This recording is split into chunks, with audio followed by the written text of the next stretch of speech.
Hello and welcome to Weird Around Illinois. As you know, we talk a lot about Bigfoot on this podcast, and we like to think that we know a lot about Bigfoot, and most of our listeners do too. But just in case, here are 10 things you may not know about Bigfoot. Let's get weird.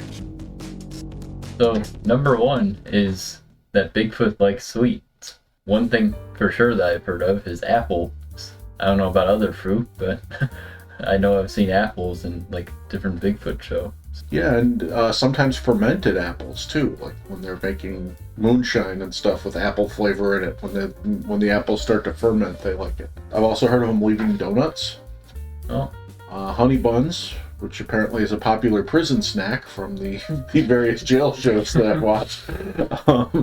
So Bigfoot is Bigfoot has something in common with prisoners. Yeah, I'd love to know if there's footage of like a Bigfoot's hand like going down and grabbing a donut or something. Yeah. That'd be comical. That would be a great trail cam video. Yeah. Yeah. And if we were into hoaxing, that would be the trail cam video that we make. Oh yeah, for sure.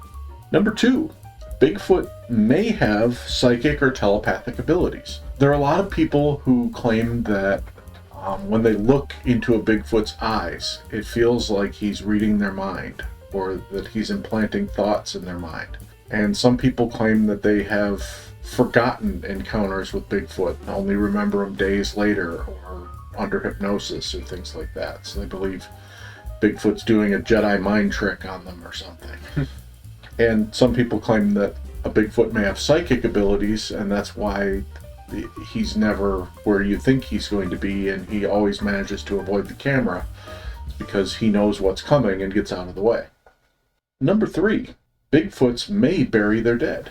Now, one of the big questions that always comes up from skeptics is how come we don't find any Bigfoot bones? We find bones from all these other animals out in the wild, but nobody can find a bone that they can definitively say is a Bigfoot bone. Well, Bigfoots are like humans in many ways, and we've discussed the possibility that those tree structures could actually be markers of grave sites or something. Yeah, I mean we ask for a reason why these Bigfoots are like always around and like making weird noises around these structures. Mm-hmm. Yeah, maybe it's because there's a reason below it. Right.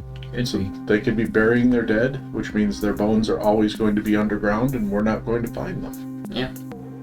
Number 4 on our list is that noises are often attributed to Bigfoot, like roars, howls, like tree knocks, stuff like that.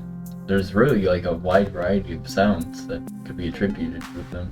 Yeah, there really is. And each and every one of them is certainly unique. Yeah.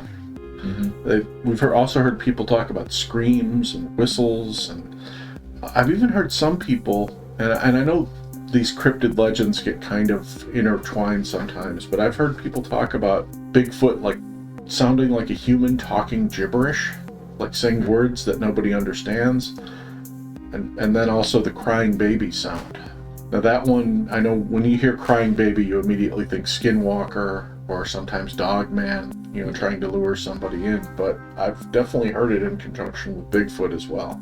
These sounds I remember hearing a lot from like mountain monsters. Mm-hmm. So they'd go searching and they'd hear a random baby crying or some kind of human mimicking sound. Yeah, or the movie Willow Creek with Bryce. There was a woman screaming or crying that was the sound that lured them toward Bigfoot. Well, number 5 is Bigfoot footprints have actually been measured to be up to 24 inches in length. I mean, that's twice just 1 foot. I mean, that's crazy. And then also 19 inches wide. Wow, that's insane. The width on it is insane. Yeah, that's irregularly wide. Yeah, but yeah, the 24 inches long, that's... I think there have been humans with feet close to that. I mean, Yeah. Shaq wears a size 23, I think. Oh, my. Wow. So, But clearly the longer width means that it definitely has some stronger legs, I'd assume. mm-hmm. What's weird is I feel like in a lot of the casts that I see in Bigfoot shows or YouTube or whatever, they don't look that big. At least Yeah. From what I could tell. Yeah, they look like a slightly oversized human footprint. Yeah. But apparently they've found some much bigger ones out there. Yeah. Number 6. There are many different versions of Bigfoot. And these could be different species, or they could be just different names for the same creature, but there do appear to be some differences. For example, there's the Ohio Grassman, the Big Muddy Monster. In Asia, they've got the Yeti. In Alaska and Canada, you've got the Hairy Man. In Florida, there's the Skunk Ape. In the Eastern Appalachians, you've got the Midnight Whistler. I believe it's Australia. Yeah, the Yowie. That's a new one. And more. Yeah. Yeah, it's a lot. Yeah. Yeah, and it seems like these different versions tend to have different actions sometimes. Some seem more aggressive, some seem more like passive. They just kind of let you go by. Yeah, Sure. and these kind of go along with the whistles as well. I mean, I think there's also the Yahoo. Oh yeah, the Yahoo. Yeah. And like you said, there's different sounds associated with them. There's different sizes. Like the one they call the Hairy Man up north is not only more aggressive, but he's also supposedly much bigger than some of these other ones. The Yeti as well. The Yeti's another one that's aggressive and bigger. Maybe it's because they're further from people. Maybe, the ones that live closer to people have learned to kind of stick to themselves and stay out of people's way so they don't get hunted. Yeah. Whereas maybe up in the north, they're a little bit more in control of their own destiny. If a person wanders too close to them, they just take care of their business. Yeah, I've definitely heard that theory before, because there's more like forests, like in Canada, those northern areas. Yeah. With varying versions of a Bigfoot, there's also varying versions of height, which is That brings us to number 7. Yeah, number 7. Generally, Bigfoot has been known to be 6 to 9 feet tall, kind of in that average big giant range. But there have been some versions where people have reported Bigfoot to be as tall as 15 feet, which, I mean, the only thing I can compare that to is like a Wendigo. Yeah. It's pretty extreme. Yeah, I would not want to meet a 15-foot Bigfoot. No. 6-foot Bigfoot, fine. I obviously he's going to be stronger than a human and scary in his own way, but I can at least look him in the eye. Yeah. 15-foot, I'd be looking him like in the belly button. No, that's a little frightening. Yeah, it's a true giant. Yeah.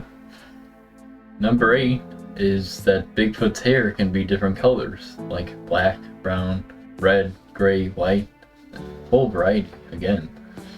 And again, those can be associated with different species, or I think the white and gray, people generally assume that's an older Bigfoot, but maybe we're just making assumptions on that. I don't know.